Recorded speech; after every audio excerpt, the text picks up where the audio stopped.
Welcome back to the Night Shift, your safe space for talking about UFOs, UAPs, NHI, disclosure, and everything else your friends, family, and coworkers are so sick and tired of hearing you go on and on about. We're back, and we're refreshed. I had to refresh my browser to solve a little technical mishap on my end. And everything is clear as a bell, clean as a whistle. It looks great. It's good to be back with you all. Thank you all for joining us. Let's see, we got everybody in the chat today. We got Zoltan's here, Adam's here, Argy's here, Chris Hovord. Hey, Chris, how's it going? Two Wolves, Exosolaria Union, Jeff Wheeler. Great to see all of you. Obi-Wan Shinobi's here, the best screen name in all of YouTube. Great to see all of you. Thank you for joining us on Friday, February 14th, 2025, Valentine's Day. Happy Valentine's Day, everybody. So we're going to talk about mental health. Valentine's Day is a perfect opportunity to talk about mental health. And we're going to get into it with a very special guest who's a friend of the show and a friend of mine. Eric Schlimmer is with us tonight. He's going to be talking to us a little bit about processing experiences that may be fresh, they may be old experiences, but they affect us all deeply and in different ways. And when we deal with the phenomenon and we look at some of the things that people go through, it can be very stressful. It can be very difficult. It can be difficult just to grok it all and process everything that's going on, even if you're not experiencing one-on-one sightings or contact or anything crazy and dramatic. So today, the subject is mental health and UAPs, and I want you to start thinking about questions that you may have around this topic. We're going to be doing some call-ins later in the show, and you'll be able to talk with Eric and get some insight, hopefully, that might help you out. And we're also going to talk a little bit about some individual experiences that you guys have shared with us in the Discord. So if you're not already a member of the Discord, please click the link. Chris will put it up in the chat. You can join us in the Discord for our more in-depth conversations. We've got a book club. We've got a remote viewing club. We've got all kinds of stuff going on in the Discord, and that's going to continue to expand as we go on. So with that out of the way, Xander, our producer, the wind beneath my wings, my co-host. How are you, sir? I'm good. Happy Valentine's Day. I have another cold. You're sick again? Yeah. I got that 2-year-old syndrome of just being unwell all the time. That kind of what dries up around 3. That stopped for us anyway. 2 was bad though. Yes, it's not been a great start to the year, to be honest. But yeah, I'm here. I can talk, so everything's good. Are you medicated? No. There's not a lot of medication for just a cough these days, is there? You know, the best is Theraflu. You ever use Theraflu? The powder you put in hot water and you drink it? Never heard of it. You guys don't have that. More than we do, I think. That's all that deregulation we're so fond of. It's probably not even legal. Just to echo what you said, please do join the Discord if you want to get involved tonight. We have a whole section where you can get involved during the live streams. You can ask us questions as we go along if you want to talk via text, or you can call in and talk to us and our guests face to face. And yeah, we want to hear your experiences if you've had some. We've said before we're a safe space for stuff like this, and we mean it. So with no judgment attached, please do share the weird and the wonderful that you've experienced. I'd love to hear it. I think we all would, just to make us feel less weird about our own experiences. That would be. I need somebody to out-weird me. That would be great. Quick update on our poll. We did a poll on the YouTube channel in our community 2 days ago, and I'm just giving you guys a quick update on this. If you did vote in the poll, here's where we're at. And if you haven't voted yet, you can go there and vote and maybe swing this one way or the other. The question was, did Stephen Greer fake a UFO with flares? And then there's a link to the video that is the center of this whole Stephen Greer flare thing. I put that survey out there simply because Stephen's been in the press again lately, and this is a question that always comes up. So instead of us trying to address it, I put it out there for you guys. Watch the video. You can vote there, and we'll check back at the end of the show and see if this has changed. But as of right now, out of 211 votes, 68% of you say, yes, those are flares. 19% say they're not flares, but they're not UFOs either. There's something else. And 13% say these are UFOs for sure. So go there, take a look at the video when you have a minute, and participate in the survey. Okay. Why don't we welcome on our guest, Eric Schlimmer, founder of Outcome Counseling, airborne trooper, mountaineering badass, survivalist expert, experiencer. You are a man of many talents, sir. Welcome to the show. It's good to have you back. It's good to catch up with you. It's been a while. It's great to see you. But the problem when I get really good introductions like this, now I'm like expected to deliver a phenomenal appearance. Speaking of appearances, I love the updated night shift imagery. The green on the bottom reminds me of the movie Tron, like the real Tron, like back in the 80s. It was so good.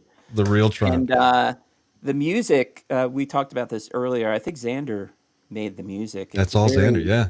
Very Miami Vice vibe. We have a lot of 80s stuff going on here, and I'm a child of the 80s, so I really like it. But either way, it's great to be back with you. Great to see you. Good to see you too, man. You belong here. You always have a chair here at the night shift. Thank you. So for people who aren't familiar with you, and we tried to kind of put the word out ahead of the show, tell us about your background, who you are, how did you get interested in the UAP topic, and why are you here today? Yeah, I'll do my best to keep it brief. I've only been a therapist about 7 years. So this is kind of my second career. My first career, all through my 20s and 30s, I worked in the mountains. So I was a professional trail builder, backcountry ranger, worked on the Appalachian Trail. And then I turned 40, and I was like, oh no, I think I have to get a real job. I have to get a career. Well, therapists had helped me in the past, so I thought it'd be nice to return the favor. So I returned to school at the tender age of 40, got my master's, got licensed, and now I'm a licensed clinical social worker here in Colorado. The three main things I work on with clients: anxiety, post-traumatic stress disorder, and depression. But I have a personal interest in UAPs. So if I have a client who just happens to bring up their experience, or somebody stumbles across my practice Outcome Counseling, which is purely dedicated to UAP talk, it's my goal to let them know that they have somebody out there, a trained professional, who's not going to call them crazy, who's not going to dismiss their story, and likes to think that he's a pretty good listener. And I'm also a UAP experiencer myself. There aren't many people like me in the mental health field. Can you talk a little bit about what some of the challenges are for people trying to navigate the mental health care system, if there is such a thing, if you can call it that, Right. if they have a UAP experience or a UAP related experience? What do they run into? Right. So I like to give an alternate example that will tie back into UAPs. So let's say that you're a veteran of the military and you served in the war on terror, you were overseas and you were in combat, and you just need to talk about some stuff that is really bothering you. You make an appointment with a therapist, they go in. During the intake, any good therapist is going to say, in a sentence or two, can you concisely tell me why you're here today? And the client may say something like, I saw a lot of really bad stuff when I was in combat in Fallujah. And the therapist comes back with, what is Fallujah? And they go, oh, it's it's like the big battle in the war on terror in Iraq. And the therapist says, what, we were in Iraq? Okay. Now, you could switch that to a UAP, right? So somebody comes in, they're just stressed about this UAP reality, or they've had a firsthand UAP experience. Same question, why are you here today? They briefly state their UAP experience, and the therapist says, what the hell's a UAP?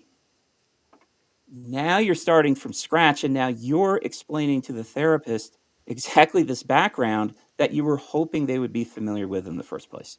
That's the main problem. So it's a frame of reference thing. Without the right frame of reference, they don't even know how to help these folks. Right. They would need a basic education. And I've been dying to, poll maybe 100, 500 therapists, maybe here in Colorado, with one question. And the question would just be, what is a UAP? And I don't know what the answer would be. I think if it's 100, maybe 5 would get it correct. They would get the initialism correct.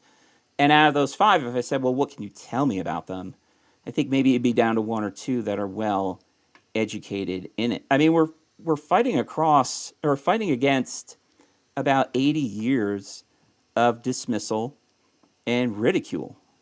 And so we have people in my field who either just aren't interested, and that's fine. That part of my field, I totally get it. Like, I'm the veteran and UAP guy. Those are the populations I work with.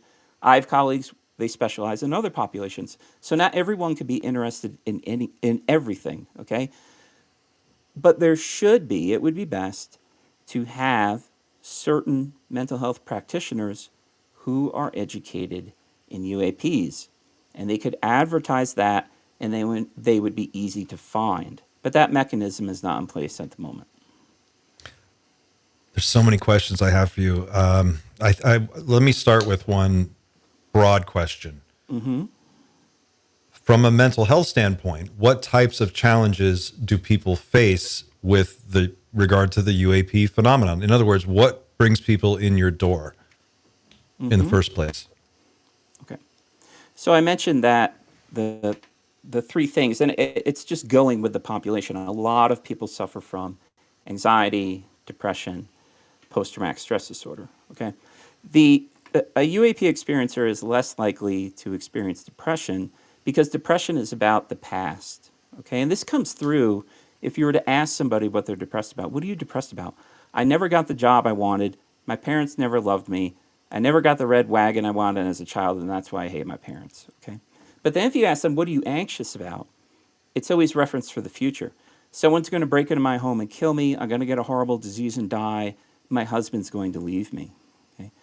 So what is probably going to manifest if there's going to be some kind of inner conflict with a UAP experiencer is anxiety. I think this is going to happen again. I've met people. I don't like going outside because I think I'm going to look up in the sky and see something. Okay? I no longer camp by myself at night. Those are good examples of somebody who's had a UAP experience or just stressed out about the subject in general. They're anticipating something bad to happen. Now, it runs the gamut, and it's like other things in life. So I like giving alternate examples. So I'll give you an alternate example. A tornado wipes out a trailer park in Missouri. Some people walk around in complete shock. They're completely mentally incapacitated. Others just pick up a broom or a shovel and they start cleaning up. Okay, UAP experiences can range from positive to very disturbing and very troublesome, and it's really grinding UAP experiencers down, especially the negative experiences that they have.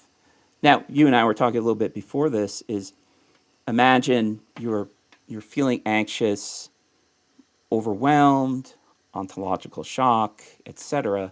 But on top of that, you can't find somebody to talk to because they're either going to dismiss you. Oh, it must have been a weather balloon. Hey, I don't know anything about that. I can't really help you. And so not only do you have the event that's negatively affecting somebody, they're having a lot of trouble choosing who they want to confide in, and you have to be very careful who you confide in any matter in life. So it could run the spectrum of someone who's seen something really weird that just they can't find a place for that to fit into their paradigm, to someone who's had a full-blown abduction experience and maybe they're having flashbacks or some kind of knock-on effects from that are showing up in their waking hours and they just don't know what's going on.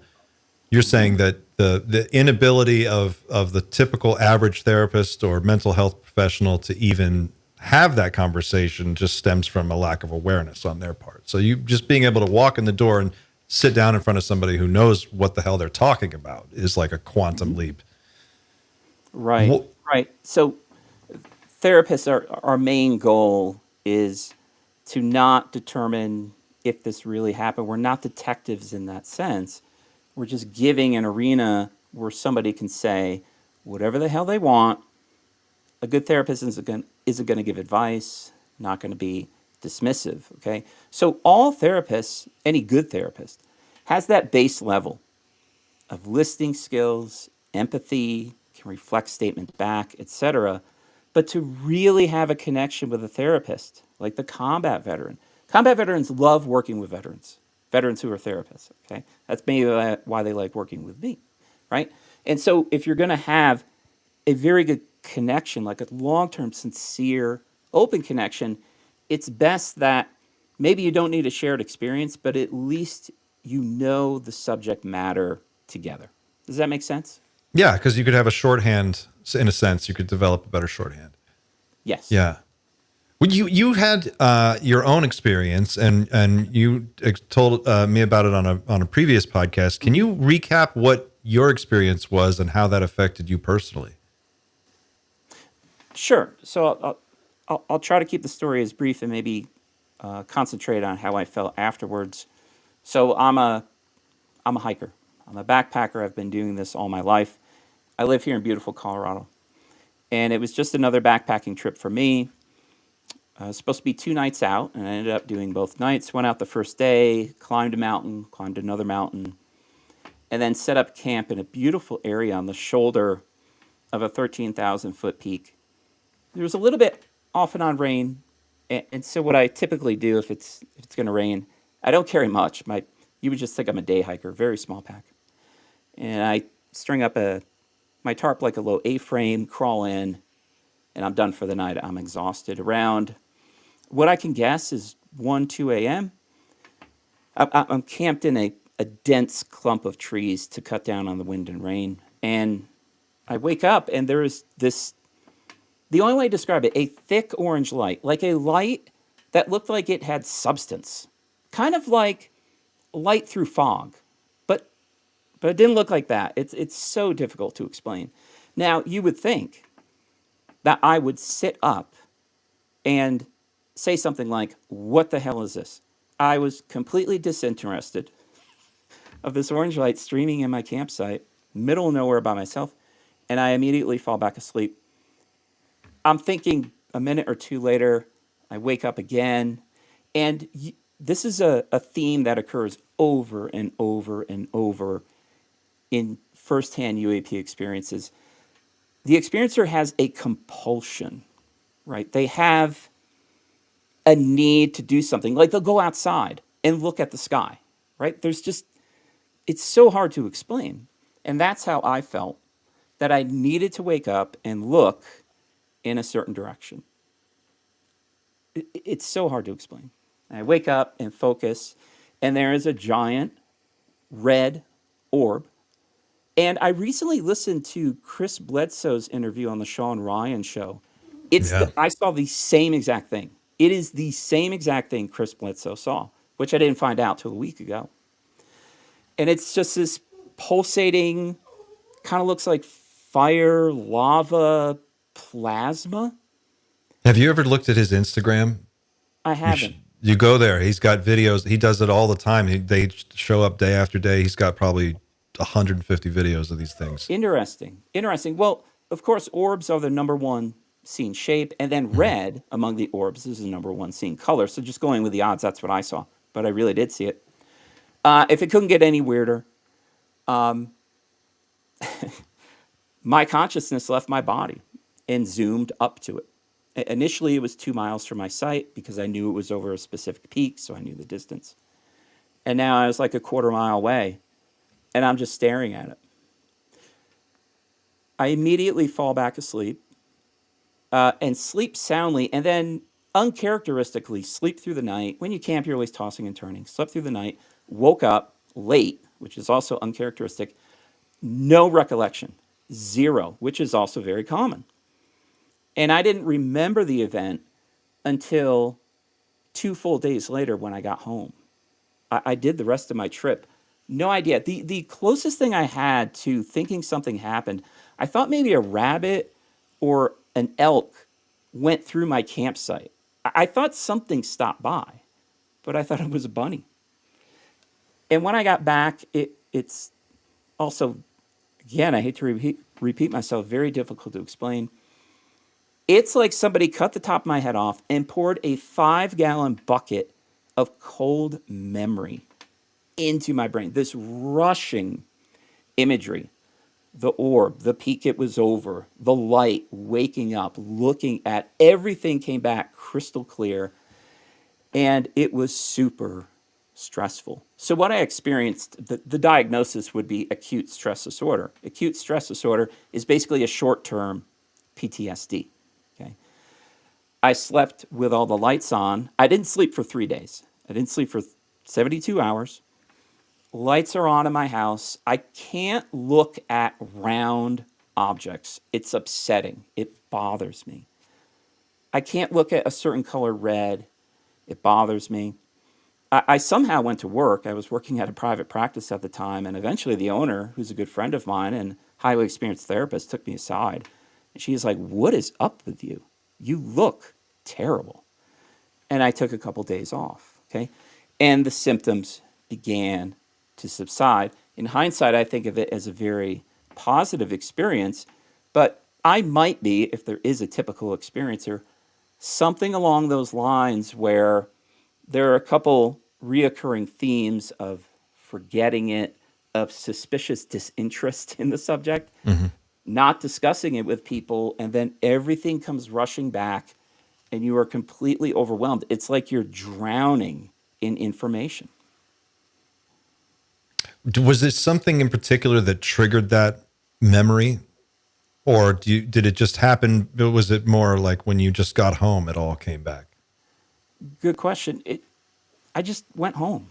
I don't know. I just walked in the door, dumped my gear on the floor here, and it just, like a tsunami, just like a wave of information and memory. But memory knew no bounds. So in the aftermath of this event, you have this recall and all this information comes flooding back. And then you just are in this anxious sort of a hyper aware state. What's next for you? How do you deal with this? The overwhelming emotion was that it never happened and I'm a liar. And I'm not exactly sure where that came from. This is your internal voice telling you this. Like your an internal struggle. Yeah. Like I had this voice, you know, I guess my conscience or my morality saying, you know, you're kind of into UAPs to begin with, and it was just a silly dream. And you're really making a big deal out of this. And I was like, well, wait, why would I do that? To get more clients? No. I mean, that's so immoral. You know, I'm not going to make up a story. It's just a weird way to do it. Yeah. Sure. It's like, what would be the motivation? And then the motivation to deceive myself and deceive others. Now I'm going to fake acute stress disorder for 5 days. Like it doesn't work like that. So it was an internal struggle of, did this really happen? Who am I going to tell? And what are they going to say? That was the toughest part, is those three things, but especially the latter, to say, hey, I got to tell you what happened to me the other day. I was very, I only told a couple people back then. Now I could speak about it publicly. I was very careful about who I was going to say, because again, like we said in the beginning, oh, you're feeling overwhelmed and anxious. The last thing you need is somebody to say, are you sure it wasn't a drone?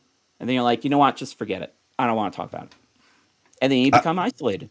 I feel like that a lot of people are right there. That's where a lot of people are. Because you know, we see weird stuff in the sky all the time. There's a lot of crazy air traffic. There's a million drones. There's all this regular stuff that could be there. And then I think there's a disconnect between, we have this normal 9 to 5 life and everybody kind of understands how it works. And then you kind of pop over into the UAP space and you see these like, this admiral, the head of the National Oceanic Atmospheric Administration is saying that there's a submarine, there's a base under the ocean off the coast of Baja, and there's a UFO or USO the size of a football field going 400 miles an hour underwater.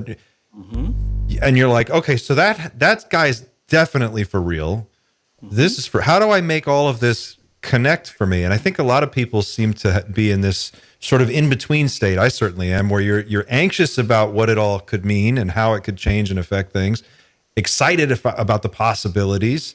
We were talking earlier, we're all, in this whole group here, we're kids of the 80s and 90s. We grew up with a certain flavor of science fiction that's very appealing, and it was very cool the way Hollywood kind of set up all of this. But now living through the reality of it and watching it unfold, it's a whole different ballgame. And I think people are handling it. Some are handling it better than others. From a cultural standpoint, just as a society in general, like groups of people, large groups of people, what do you expect to see as more and more people become aware of what's going on? Mm-hmm. There's obviously been a lot of talk about disclosure. We have a pretty good presentation from Carl Nell, the retired Army colonel. And I think it's apparent that there's some kind of plan in place to ease people into this subject. I'm not trying to sound pessimistic. I think this reality is so big and so few people are paying attention. I don't see anything other than catastrophic disclosure. You just don't see enough people getting up to speed in time. Yeah. Yeah. Because just think, we're 21 years now after the Tic Tac. 21 years. And we still have people saying it was a seagull or it was our tech. This is, and I had this conversation with a friend of mine the other day. At this point, there are no debunkers. All the debunkers are dead. These are people who are not engaging in a fact-based reality. Okay. And so I think a lot of the population right now is just uneducated UAPs. And I think it's just the way reality works. Again, we can't all be interested in everything. I know very few people. I know 3 people personally who know UAPs are real, have completely acknowledged it, and are wondering what's going to happen next. And I know quite a few people. Yeah. I only have 3, 4. Well, all right, 4, including me, 5. All right, so we'll increase it, the 5. Sample size a little bit, and Xander will throw in 6. But I think there's just such severe disinterest that, I think it's a combination of severe disinterest and the biggest news of humankind, and those two colliding into each other. I don't see how we can gently ease into this. What do you think? I think you're right. I would just add that there's also been a sustained, well-funded, well-organized campaign to stigmatize this issue for generations, or at least as far back as the 1950s. Yeah. So you've got the, bouncing back from that and, growing up in a society where it was considered just silly to talk about it. And then we get into a point where I think our generation in particular has been able to watch it kind of go from too silly to talk about or take seriously to people start taking it seriously to, wow, now they're in Congress talking about it openly. This is weird. We get to see that, but this, from a society-wide standpoint, it's still baked in there that it can't be real, and I think we've all got a sort of a category of what we would consider conspiracy theory things. Everybody's got different tolerances for what constitutes a conspiracy theory, but UFOs have been the mother of all conspiracy theories for as long as anybody can remember. And the idea that suddenly that's just going to flip and we're going to go, oh, well, that's not the case, it's actually true. It takes a while for people to adjust to that. Yeah. And of course, I was also thinking it was only like maybe a year ago. I remember Jeremy Corbell did an interview on a major news network. And the host introduced him by saying, "Get your tinfoil hats ready." And Oh, that's he got super pissed, and rightly so. And he's like, this isn't fun. Like, I've never heard anyone describe the UAP phenomena as fun, right, or neat, right? It's the more familiar you become with it, it's a deadly serious subject. yeah. That's how they used to do it. That was the way it was done. It was done with a wink and a smile. It was like the little X-Files music. You know, they show the guy who did the reports about aliens was always the goofiest guy on the local news station who like nobody took him seriously and he'd be out and it's like, today's the anniversary of Roswell, so we've got a little green alien inflatable toy here we're gonna trot out. And they would do things like this to just make people feel like the whole thing was a joke. And I don't know, the scars from that run pretty deep. At least I think a lot of people are just nervous to let that go, you know, because you're right. It is such a huge topic. How do you square that with the world that we've built, you know, the world of our day-to-day 9 to 5 kind of just making ends meet, scraping by, trying to find a way to get to next year before another crisis pulls the rug out from under everybody. It's just this constant game of hanging in there and hoping the fucking wheels don't fall off. And suddenly someone comes along and says, oh, yeah, by the way, aliens are real and they're here. Okay. What am I supposed to do? Oh, and yeah, and there's nothing you can do. Oh, okay. And it's a mess. How does in? Oh, Sorry, go ahead. No, you go ahead. Yeah. I was just going to say, how does catastrophic disclosure play out in your view? With the table set the way you just said it. What happens when catastrophic? Perhaps I add a little bit of context to this. Yeah. This is for all of the fans of Greer. This is your regular Daddy Greer update. President of the Stephen Greer fan club, everybody. T-shirts coming soon.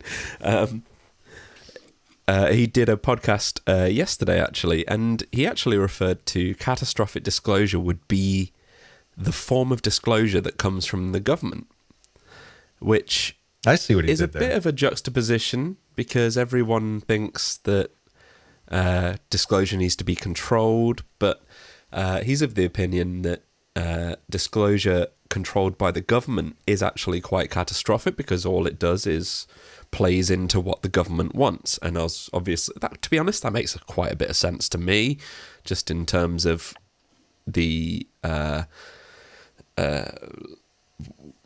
historically the government has always got its own motives.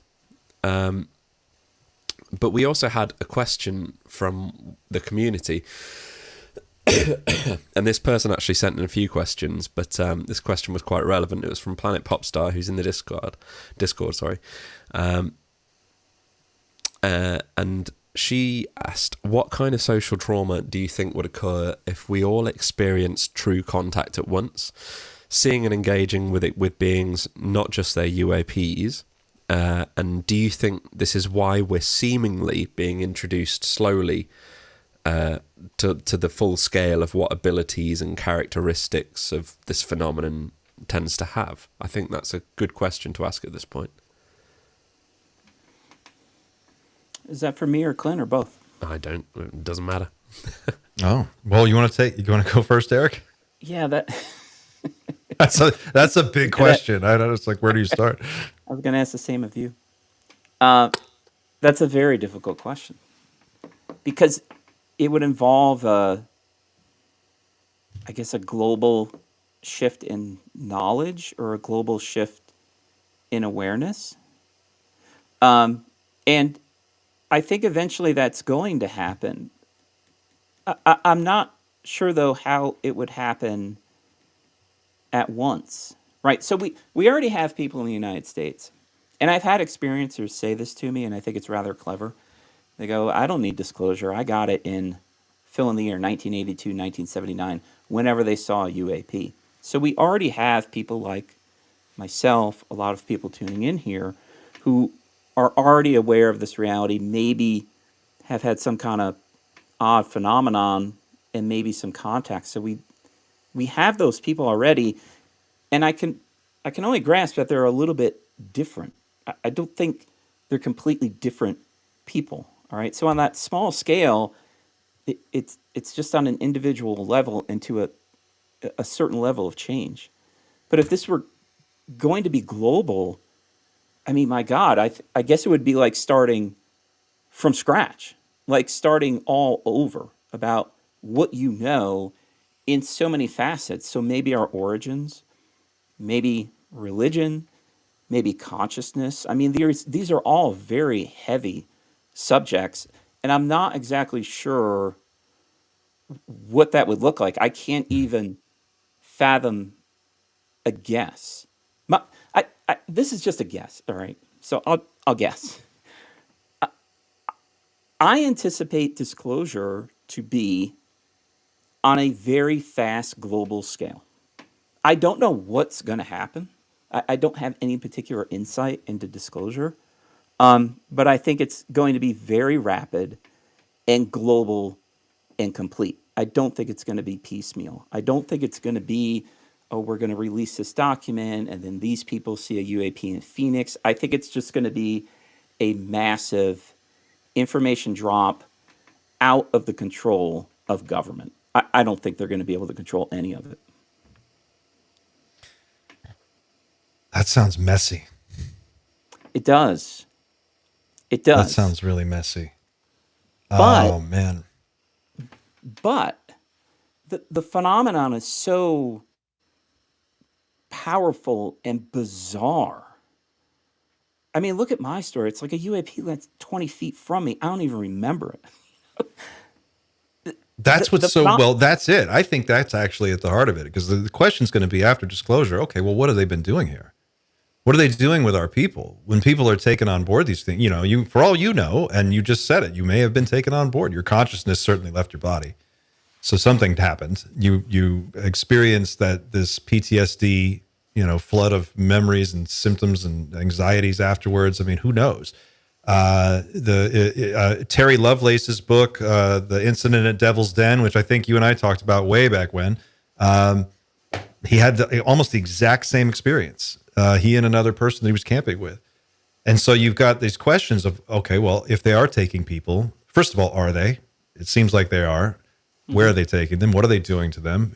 Are we all at threat or at risk of being, how does this all play out? What if they're taking kids? Whose kids are they taking? What if they've taken, oh my God, the questions. That can of worms is going to be insane.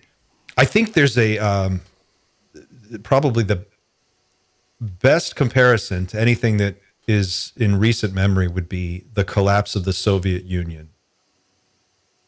It would have to be disclosure on a global scale with everybody all at once realizing the truth of the matter. I think if that's what we're getting at, like we all see something unbelievable at the same time, or everybody gets contact at the same time, whatever that is,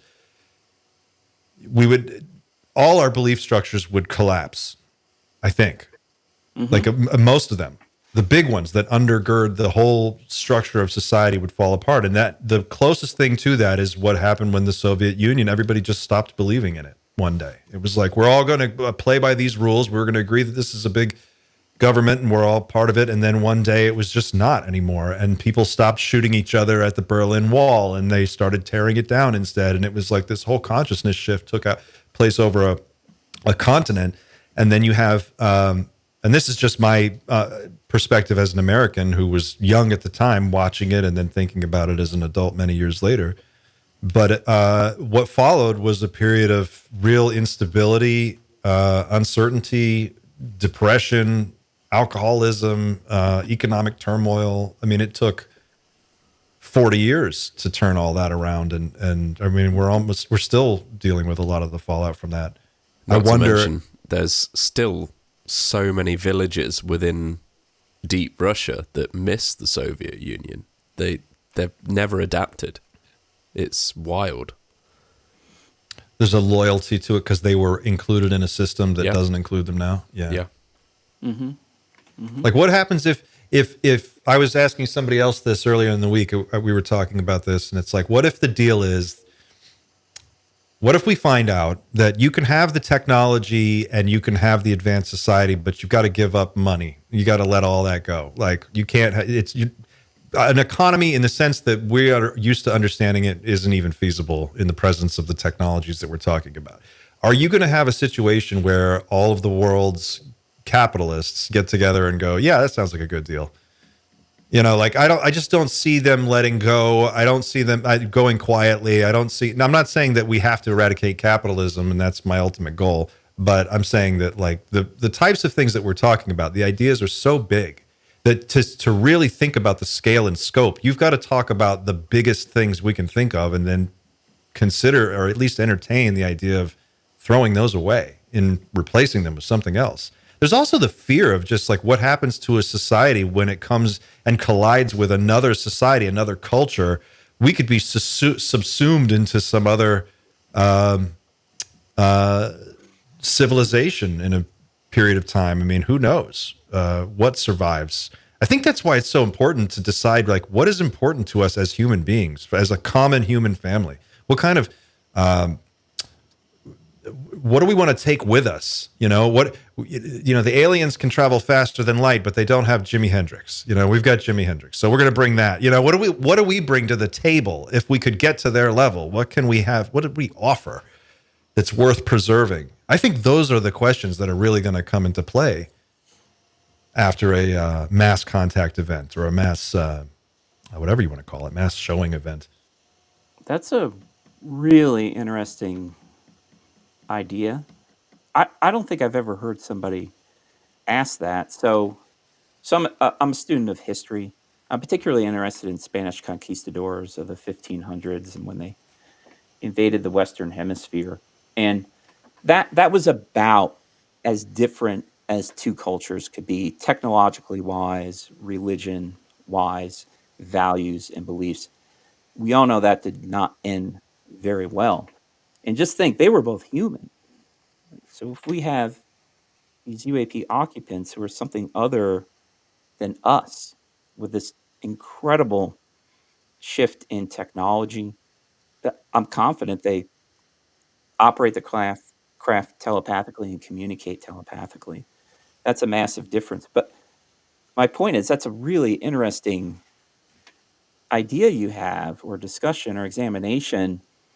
When the native people of the Western Hemisphere were just overrun. I mean, it's just a bloodbath with technology and ideas. Um, what did they want to keep, and what could they feel comfortable discarding, or was just taken and so they couldn't keep it? And that's something. This is so interesting, Clint. That's something that we may have to come to terms with. I think we would keep our values, like human values, like morality.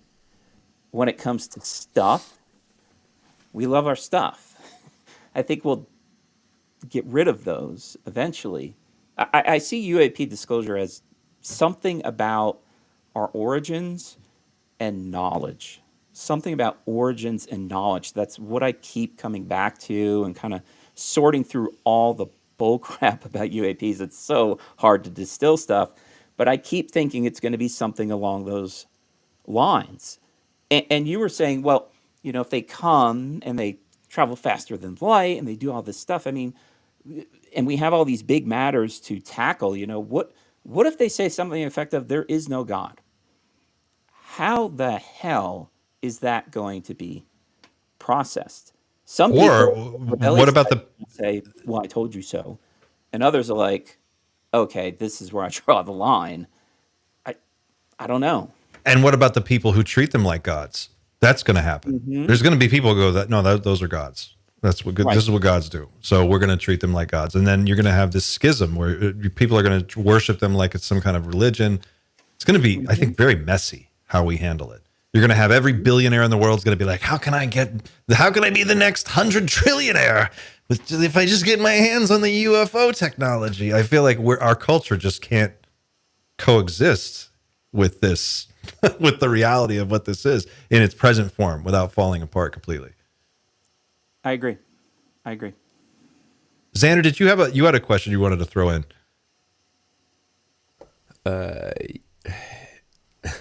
Question, comment. We're getting so deep, and I love it. We're going deep. We're really touching on philosophy, in my opinion. You guys have hit so many points. I guess if you want to start with, how do the trillionaires make more trillions and things like that, but why would it matter when it comes to, everybody on the planet Earth could just be happy if we had access to 0 point energy? It makes sense. Like, why would, the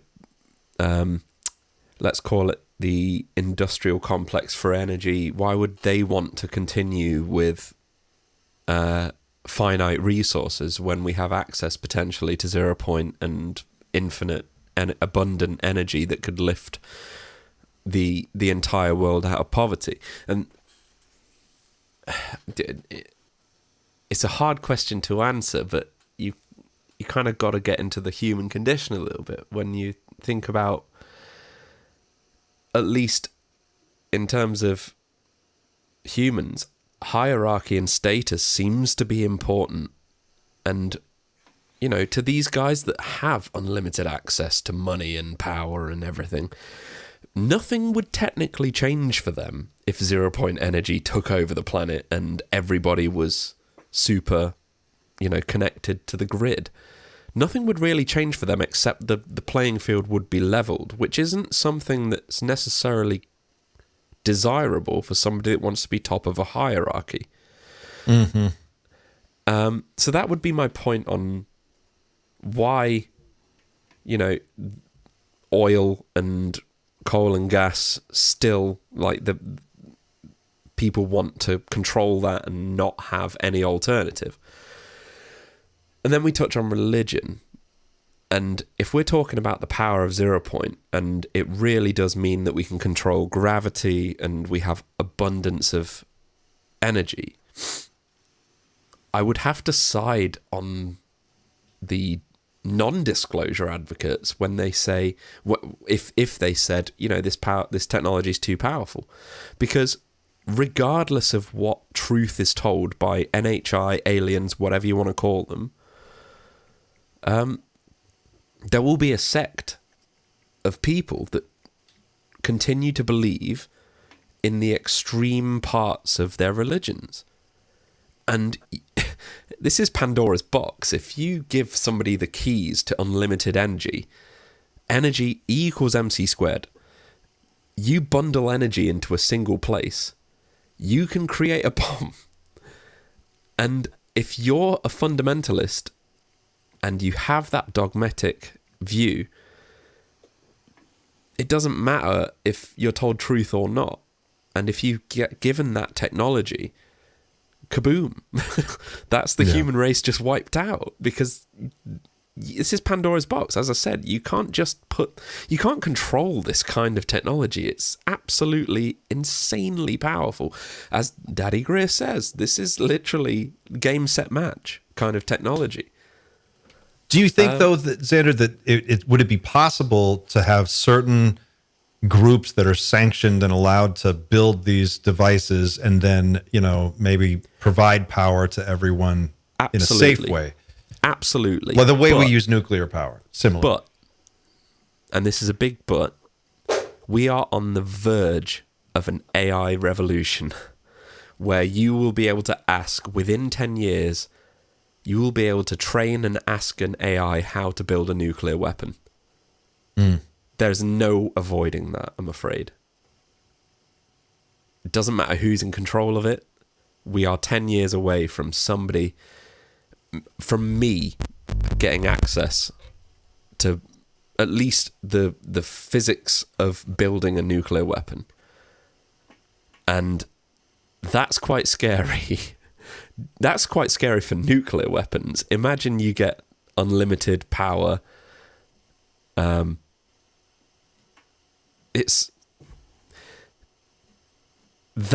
me, explains why why NHI would not have contacted us thus far, because we really can't be trusted, as I see it, with the technology that's potentially available to us. It's so true. It's so true. We're like a bunch of dickhead kids on a playground who are just being jerks to each other, and the aliens have to decide who to hand the revolver to. Look, it And only it's like takes there's nothing is going to end well. only takes 1% of us, and when it's that powerful, 99.99% of us can have good intentions, but the 0.01%, if they get access to the same technology, forget the whole like consequences of the human race. If we're talking abundant, unlimited energy, we're not just talking about the human race. And that's exactly why I, as an NHI, would be extremely careful about revealing myself to... I would be very careful about giving my 2-year-old daughter a gun. Yeah. Yeah. We're the Klingons. They're like, these guys are the dickheads. We really don't want them out there. And I think that plays just as big a part as the idea that that humans still abide by hierarchy. Instinctively, we want to be on top of the pyramid, but I do think that a lot of people are genuinely scared of the power of this technology. That's a good point. I'm sorry, I contributed Man. far too much there. I'm just a producer. You're such a drag, Something man. to think about. No, God, what a downer. I'm just kidding. That was great, man. You're right. I think you're right. You touch on it's a consciousness thing. We're not at the right level. It's just the things that we're thinking about doing with the kind of power we already have. We could solve all our problems with the power we already have. We're not doing it. This is why I am so pessimistic about the near-term futures. I just don't see a way around that. You're going to have, like you said, hierarchies of people who want to, for them, the thrill is being above everyone else. It doesn't matter if you raise the floor. They still have to be this high up in order to feel that whatever it is that they get from being there. It's there's another question here in our community questions. Is this also from Planet Popstar? Probably is, yeah. Yeah, this one. So, Eric, let me throw another community question at you. I just want to get your thoughts on this because this is it's a much smaller question. I think easier to handle. Okay. Do you feel the trauma some people might experience comes from it exposing the inferiority and powerlessness of those individuals who have had interactions with those beings? Does that make sense? Yeah, good question. Absolutely. And I could speak for myself. Okay. I interacted with something that could have me not remember what happened and to move my consciousness, like out of my physical body. Clients I've worked with. So when I'm still like a normal therapist. Just I have very, very few UAP clients, just a couple. And what happened, it was totally inadvertent, is I would have my office and on my bookshelf, there were just books on psychology and stuff, but then also sprinkled in some UAP books. And so these conversations, I didn't even put two and two together at first. Clients saw the books. And then they're like, "Oh, are you into UAPs?" I was like, "Yeah, well, how'd you know?" And they're like, "Oh, you got those books." I was like, "Oh, yeah, I'm really into it." And they're like, "Did I ever tell you my story?" And I've heard some crazy, very they're crazy stories, but in the UAP field, nothing's really crazy, right? So these stories are totally believable. And in all of these stories, people were scared. They were scared because they were being chased by something, or they were near something and didn't remember being there till 10 years later, or something like that. So you have this component of, oh, it's aliens in a spaceship from Alpha Centauri. Okay, so let's just go with that narrative. That's kind of mind-blowing. All right. But I think that's like not very stressful and not a strong feeling of powerlessness compared to they communicated with me telepathically. I could not remember something. I think I was transported somewhere on a ship, but I can't recall it. I think it's not so much the physical reality of craft, but this consciousness component where you're not in full control of your own consciousness. I don't find anything more scary or something that could have you feel less powerful and less in control of yourself than that. Does that make sense? Yeah, because they can get you where you are. They can that's scary. That's like Right. that's the ultimate scary thing for a little kid is the monsters. They can come in my room anytime. They're all I think that's what's so terrifying about abduction cases. They seem to just materialize and suddenly they're there. The idea that there's no defense, there's no safe place, Right. So that would that be terrifying. so that was a good question, and that was a good screen name, by the way, too. I like that. Um, yeah, I don't. I think this whole a spaceship that goes really fast from another planet. I don't really think that's a big deal. It's this. There's something to do with origin, knowledge, consciousness, something like that. That as basically a group of drunk monkeys, or what humans are in 2024, compared to these UAP occupants, it's like another level of it's another level of consciousness or something like that. I know And I felt powerless. could they even bring us up to that level, and or would Right. doing so destroy us for everything that we are, by just trying to get us to their speed? Do we, in other words, do they have to tease us into doing it ourselves, like the way you'd get a kid to learn how to ride a bike? You kind of have to let them Mhm. just fall, and then they learn how to do it, and then maybe that's what we have to do. We have to just not kill ourselves with nuclear weapons, and then somehow make it a little bit further where we realize, oh. But I also don't know, that's one argument that I've heard, that they can't intervene. There's sort of a prime directive. They can observe, but they can't really intervene on a major scale because that would throw off our development. But then a counter to that might be, how can we make a better decision if we're not informed about what decisions are possible for us, or what a possible future looks like? I'm fond of this idea that if we could find out that another civilization, advanced civilization, existed, and maybe this civilization isn't millions of years ahead, maybe they're just 1,000 years ahead, or maybe they're just 500 years ahead of us. But it would mean that that someone made it farther than us. There's someone else out. You can get farther than we are. And if we get really smart, really quick, and we just disarm and start to think about how do we get from here to there, we might make it from here to there instead of whatever the fuck we're doing now, which I have no idea. Just Russian roulette with nuclear weapons, and it's such a mess. I feel like, I don't know, I'm curious in the audience as people are participating in the chat. Let me just throw this one at you guys, and you can sound off on this.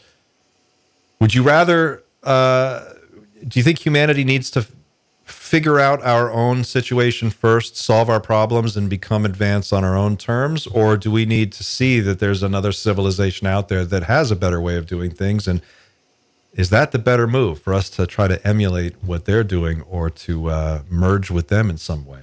Just curious.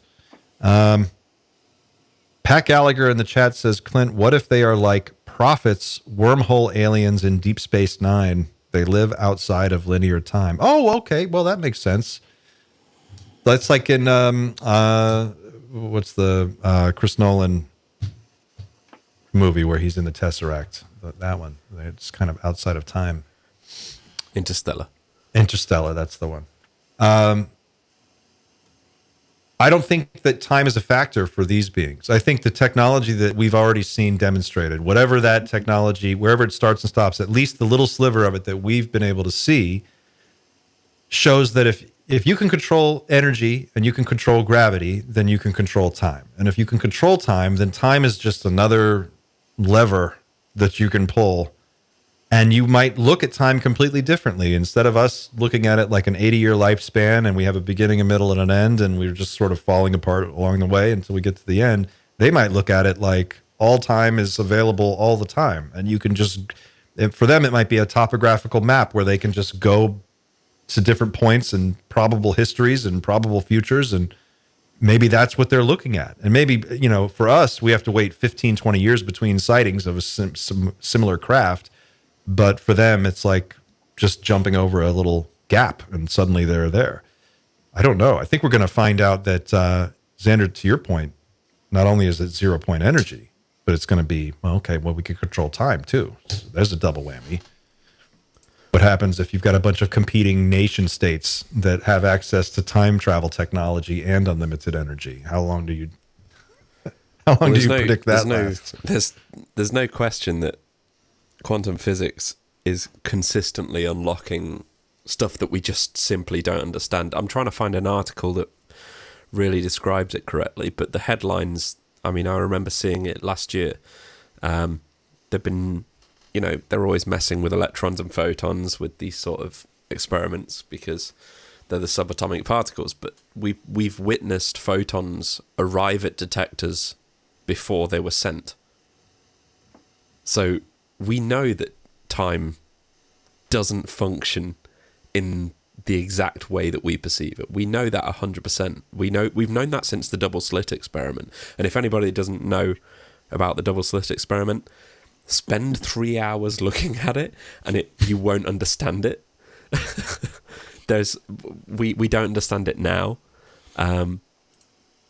The idea that electrons can effectively perceive what you were going to do and then jump back in time and do the thing that makes most sense. We know that photons and electrons don't abide by typical entropy and the fact that the arrow of time moves in one direction. We know that scientifically. And that's the microscale. Well, we live in the macroscopic layer, but we are made of the microscopic layer. So there's a connection there somewhere, at least.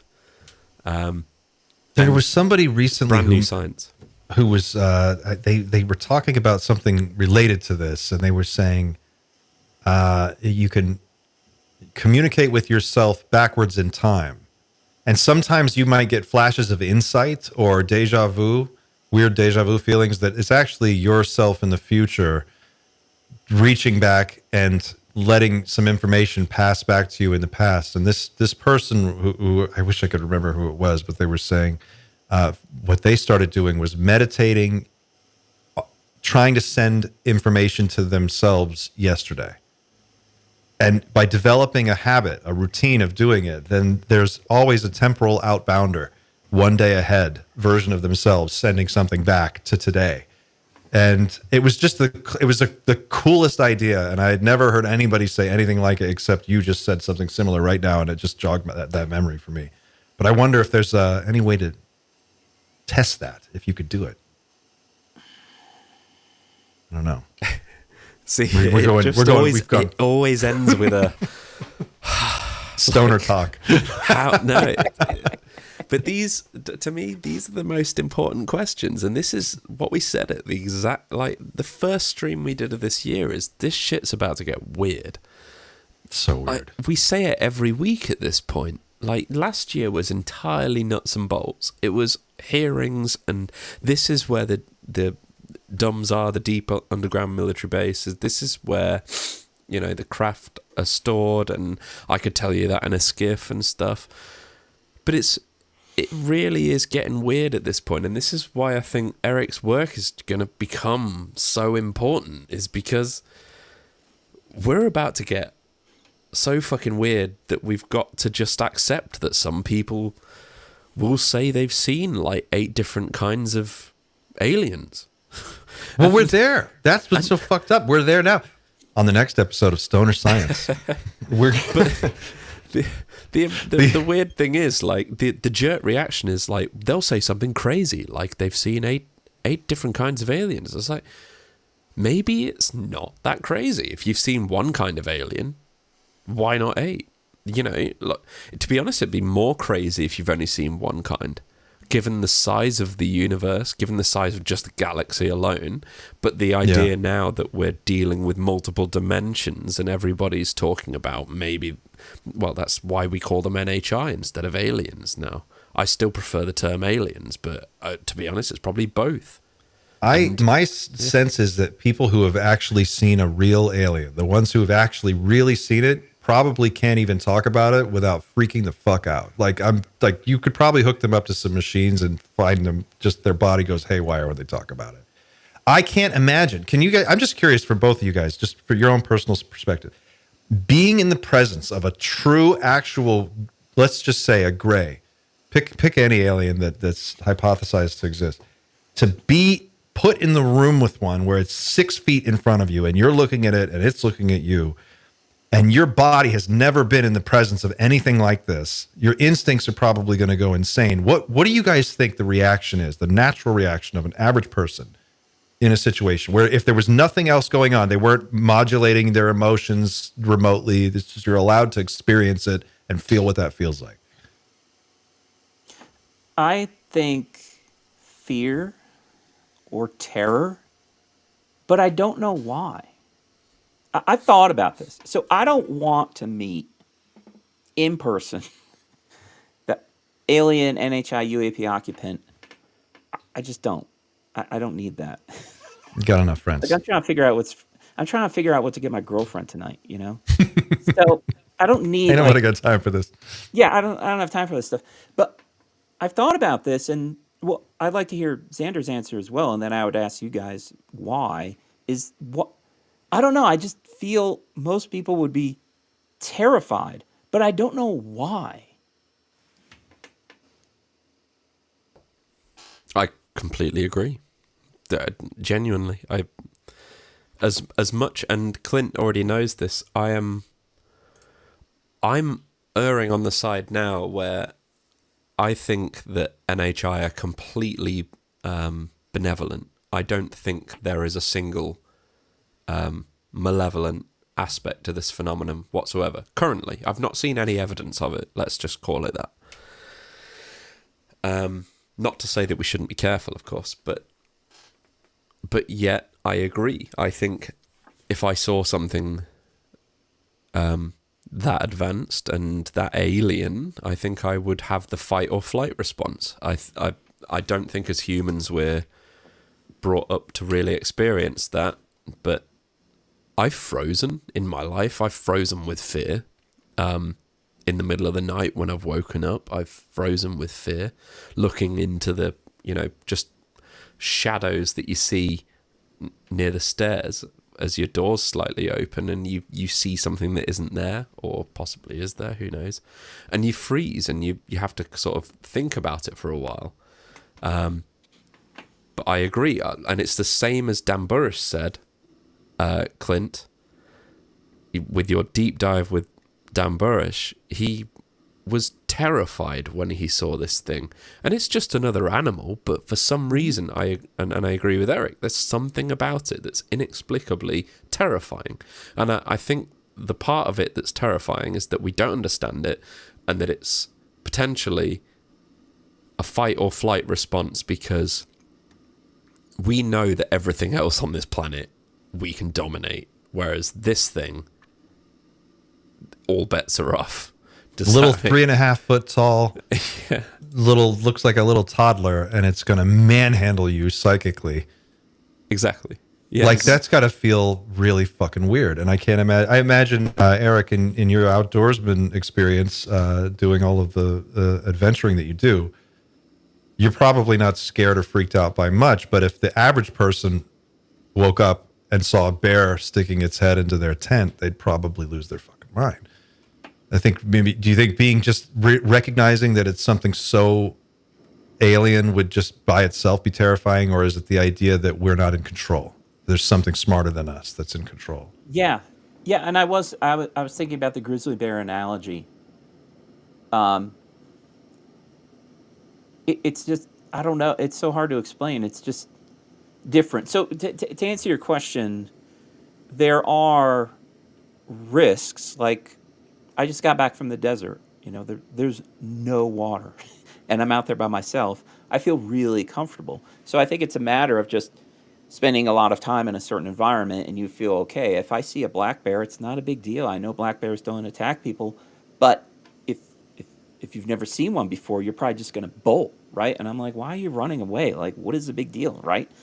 But I do think there could be a day. So if we take this scenario of there is NHI in front of me, this little dude, I would just logically think there will come a time where if you spend enough time in this environment, it's kind of like being around another human or being around a bear or something like that. Yeah. But it's still inexplicable. It's this like little dude, weighs like 30 pounds, but there's something that I find particularly terrifying about the thought of facing one. And I don't know why that is. I don't think it has anything to do with, well, I'm not the top person in this hierarchy anymore. It's just, it's so unsettling. And it's very hard to articulate why I would be terrified. Yeah.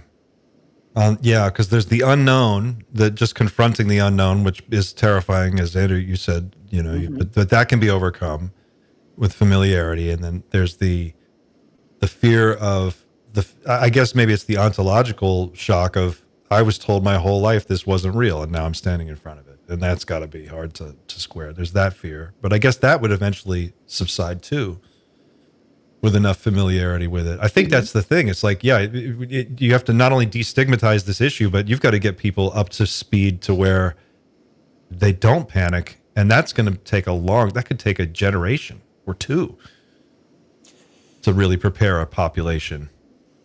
Yeah.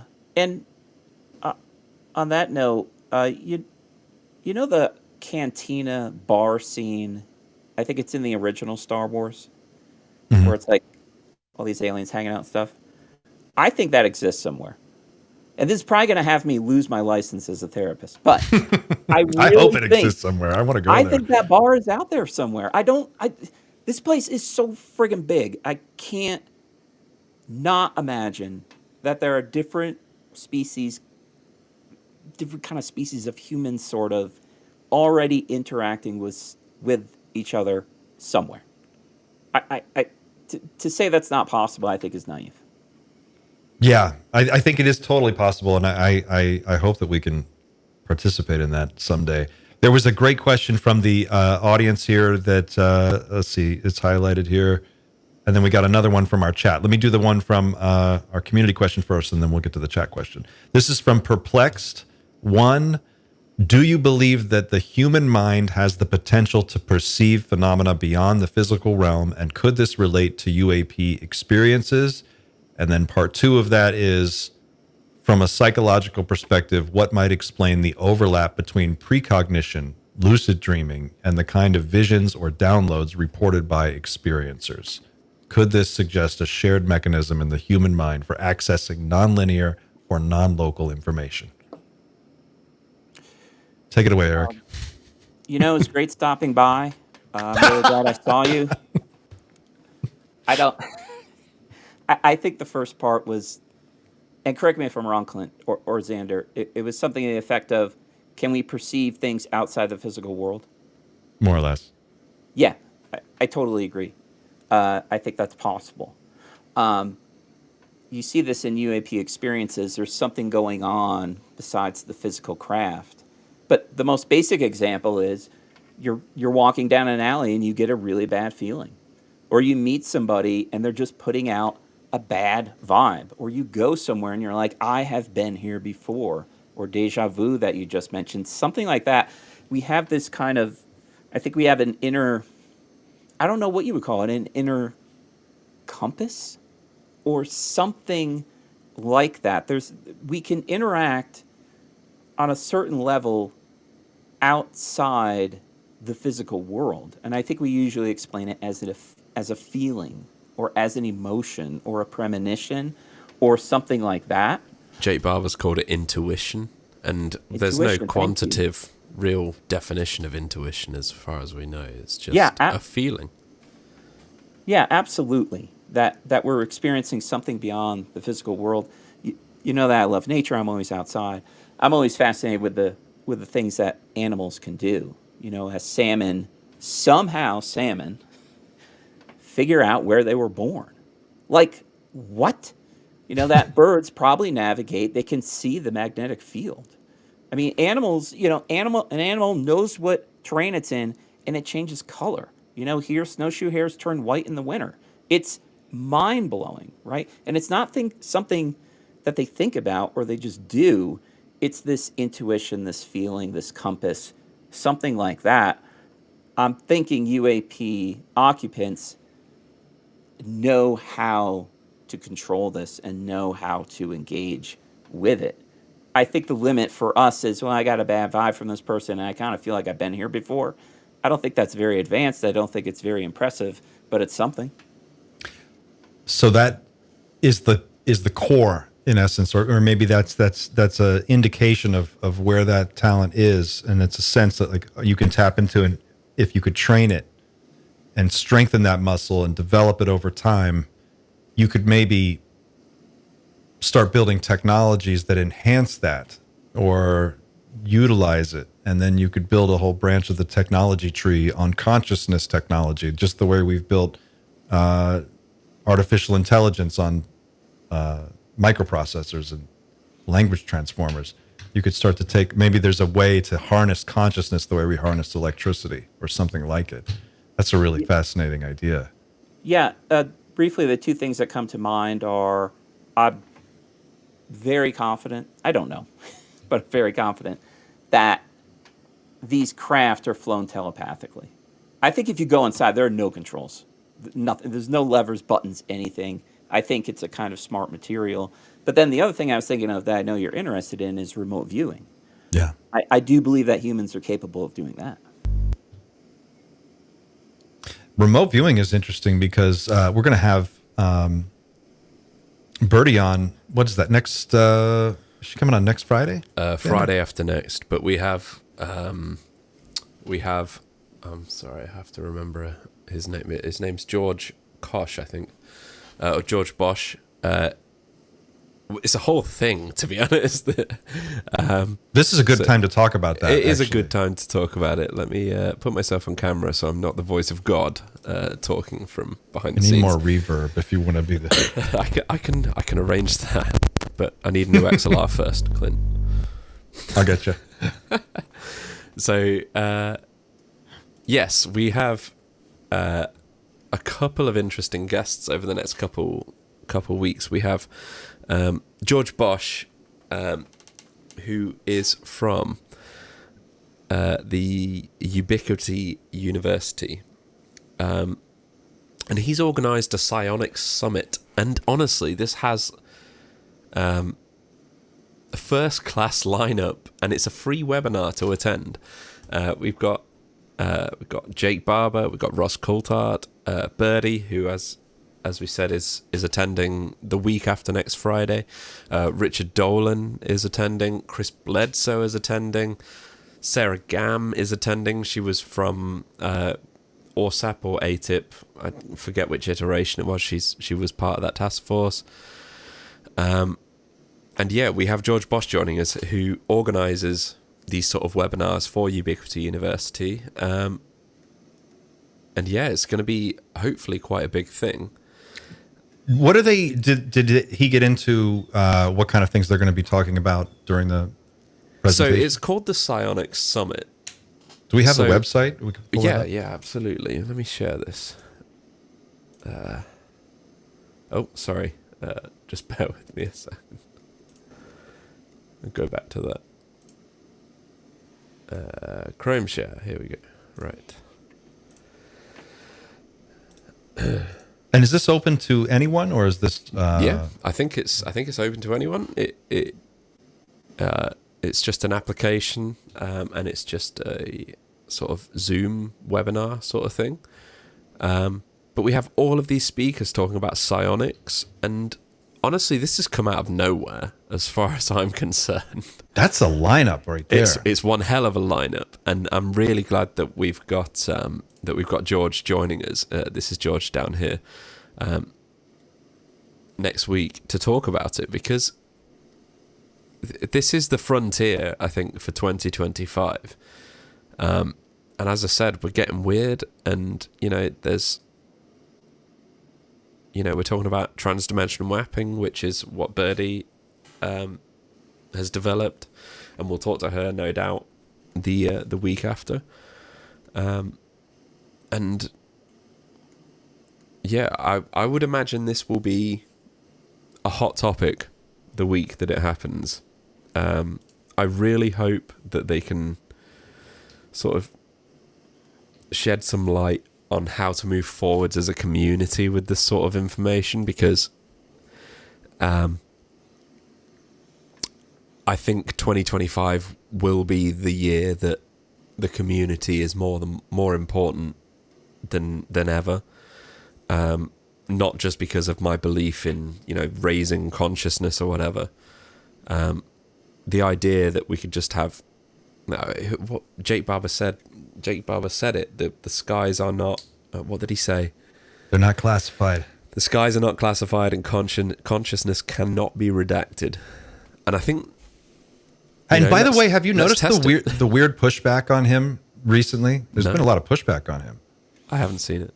Well, just people, just questioning that whole idea that he's some kind of whistleblower, and they're saying, well, he's probably a disinformation agent trying to push us away from the actual thing. But I don't get that impression from him. I got the impression that what he was saying is correct. And what if, and this goes to Chris Bledsoe's interview that I've been just talking about a lot recently. What if everybody can contact them? If it's just that simple, and it just, what happens when you have 100 million people all reaching out at once trying to do this? Well, I think they can. And maybe that's it. Maybe they're waiting for that. They're like, can these people get their shit together enough to Funnily enough, it's what Greer's been talking about for the last 10 years, is the idea that we just need enough people to do this. But I think you'll always get that backlash of people that have gone through DOPSA, like Lou Elizondo, like David Grush, like Jake Barber. I think anybody that's gone through DOPSA will get accused of being a disinformation agent, purely because they've technically gone through the government and are technically not whistleblowers in that respect. But from what I've seen of Barber's interactions with DOPSA, he's really used it as a mechanism to find out what's true and what's not. If you've not read his story about what he submitted to DOPSA, he originally submitted what is effectively what was called a fictional novel, I think it was, wasn't it? But Yes. there were truths and confidential things that they needed to see if DOPSA would come back saying redact this, redact that. And they used that as a way of sort of sampling what they could say going forwards. I think DOPSA, as I said, DOPSA's a double-edged sword. You're going through the government, sure, you're not a whistleblower at that point, but at the same time, from what I know of DOPSA, DOPSA knows nothing at the end of the day. They're just pre-publication sort of who knows what. I think the way he explained it was they send it, they identify all of the relevant agencies and groups that would be affected, and then they send a copy to those groups, and then each group in turn looks through it, because none of them know what each other's doing, so it's got to go separately out to everybody, and then they come back and they go, okay, it's all been, this is what you get. But yeah, he did have a whole strategy to that, to how he was doing that. What if, let's say Bob Lazar submitted something to DOPSA and he talked about S4. What does the person that works at DOPSA say or send out to? Who the hell do they send something out to? They don't know. They're not read in on any of these programs. They're just going to be like, yeah, I mean, we don't know anything about it, so talk about it. It's fine. That would be, wouldn't it be terrifying if it turns out that like the whole security apparatus that we rely on to keep all this information safe is like a house of cards? It was never, like, no one really knew what anybody else was doing, and it was all just completely disorganized. And that's another thing Barber's talked about. He said it's really not as organized as we think it is. It's so disjointed and so compartmentalized that nobody really knows what anybody. He said, I think his analogy was the shoulder doesn't know what the hand is doing because that joint in the middle. He's the so fingertips. Disconnected. Yeah. He's like, I'm the fingertips. He's the fingertips. David Grush was the shoulder, and there's no in between because there's a middle management that has different motives. So I don't know where to go with that. Well, there was a question in the group about this was why do you think there's so much of a focus on nuts and bolts and not the potential of operators, inhabitants, or that craft itself, that could be sentient. So it's all about. I think it's because the psion. Well, I mean, we're looking at a couple things happening right now all at once, right? Like the conversation has shifted hard into psionics, telepathy. That's the center stage discussion, as you pointed out. 2025 is the year of psionics. I think 2023, 2024 was the period of focus on nuts and bolts, because the idea that there's a ship somewhere in a hangar and we can go there and TV cameras can walk in and, we can see this and it can be on the news and we can all go, oh, there it is. Now we can move on. I think that's a value. That's a tremendous value. I don't think we get any further until that happens. Someone's got to show us something. Psionics is great, but until it produces some kind of a tangible result, people are going to remain unconvinced, or at the very least apathetic about all of it. So I don't know. What do you guys think? Should the focus be on nuts and bolts, or should we be looking at, are we getting ahead of ourselves with this whole conversation about consciousness and psionics? I think you could do both simultaneously, but I do agree with you. I think it took that order because it would just make sense to say, well, what is this thing? Okay, it's this, and then, all right, well, is there anybody inside? I think it was just a natural progression. And I think what's inside is more important at this point, because they have the information that, like, I'm not so bothered about bending space-time to get here instantly.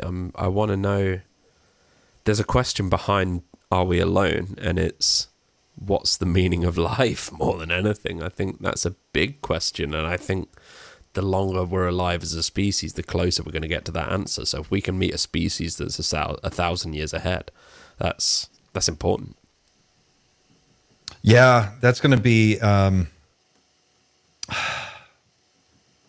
that's going to be a hard one to get people up to speed on, because it's going to really throw everything into a tailspin. Everything that we're familiar with, that we think about, people base their human value on their profession, on their job, on having a job, on having other people who need them. And we're already looking down the barrel of widespread artificial intelligence, automation, replacing people's need to work. What happens is there some kind of an existential crisis that happens when no one has to do anything anymore? How long does it take before we completely stagnate and go insane? And maybe that's what it takes. We have to evolve to the next level and say, where do we go from here, and how do we get there? Because we've solved our terrestrial problems. I don't know. That's assuming we don't destroy ourselves first. But gosh, do you think the regular average person is ready to onboard the knowledge that telepathy is real? Anyone can do it. How do you keep a society running? Do people get up and go to work, and do they stop? Do they keep obeying the law? Do we have chaos? Do people just give up on all of it? It's just such a massive. What would you do? I guess, what would you guys individually do if it happened tomorrow? We had some kind of global moment, a global confirmation, and it was all over the news, and everybody agreed we were all seeing the same thing, and then it was like, okay, how do you adjust your lifestyle? What do you do differently, if anything? Well, I think we'd be at the whim of the system. I think we talked about this a long time ago, Clint, I think two things will happen if there's just this disclosure. I think most people are going to think, so nobody's in charge anymore? And that's not good. I think that's going to be the dominant collective thought. No one's in charge. And then I think people are not going to go to work. And therefore, the supply system is going to completely come to a grinding halt. I think it's going to, why the hell would I go to work? Why am I going to obey the law? Like, no one's in charge. No humans are in charge. And I'm not going to work, right? Because it's over. I'm going to spend time with my family, whatever their reasoning is. I think we're going to be victims of the system coming to a grinding collapse. Personally, I'm going to spend time with people I love, That's what I'll do. That'll be most important to me during disclosure. I think what might be a good question to ask, and might be a bit of a tell, is what if, let's say, tomorrow the US government came out and said, yes, 0-point energy exists, but it's too dangerous. It's too dangerous. There are religious fundamentalists, beside ourselves, there are religious fundamentalists throughout the world that if they had their hands on this technology, they could potentially destroy the planet. So we've got this 0-point energy. It's limitless energy. We're going to supply it to the rest of the world for free, but you have to connect to our grid. I don't think that's going to be enough. I think there will be a substantial number of countries that say, no, we want control, even though the US is potentially there saying, no, we're going to supply it to you for free. You're not allowed the technology, but you're allowed to connect to us. You'll have abundant electricity for all of your citizens forever. I don't think that's enough. And that's a tell, in my opinion, as for why we're not ready. Because do you really think, and rightly so, do you think China and Russia are going to say, sure thing, sounds good, sounds fair? Well, you just nailed it. That's the real question, is what is the role of the nation state in a world where we know that we're just one global civilization? Like, does a nation state even still serve a purpose? And how do you reconcile that? Yeah, because what is the value of being, from Boston, or Chinese or whatever? There's the cultural value of where you come from and what it makes you who you are. But otherwise, if we're all just humans. I'm sorry, Eric, go ahead. No, you're fine. Yeah, I've thought about that. I think you won't be from the United States or Paraguay. You'll just be from Earth. And that is going to be very hard because where you're from is your identity. It's part of who you are, and you'd be asked to give that up. There's a flag. I don't know. Are you familiar with this? The international flag of planet Earth. Have you heard of this? No, but it sounds great. Let me share this with you. This is on my, let's see, where is it? Chrome tab. The international flag of planet Earth. Can you see this? There it is. And this is the international flag of planet Earth is free to use for both personal and commercial purposes. You can download the flag. This is proposed international flag of planet Earth. Here's what it looks like. It looks like Samsara, the Eternal Wheel, if you're not familiar. Yeah, or like a collection of molecules. I'm not impressed. You won't be getting the flag. I'm not going to get the Earth flag. I don't like I'm not getting the Earth flag. Let's see here. It is there's a whole thing behind this. Let's see if I can make this play. Okay.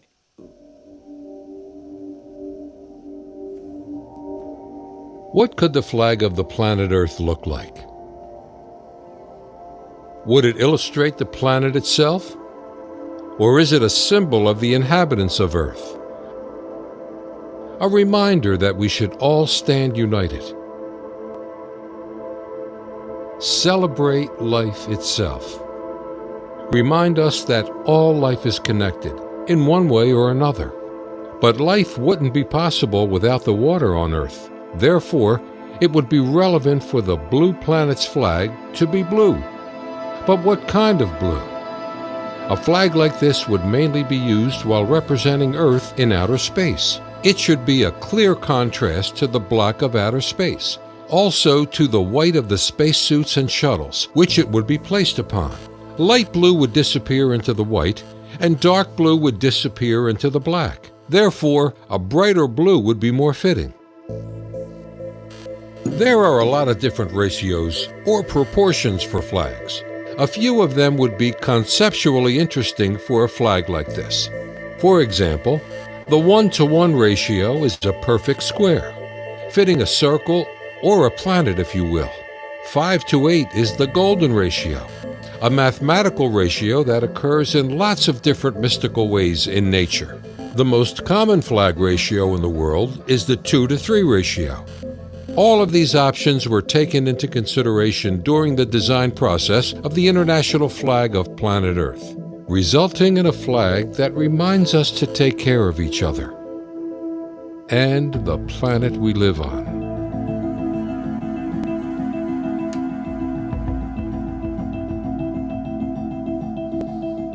There you go.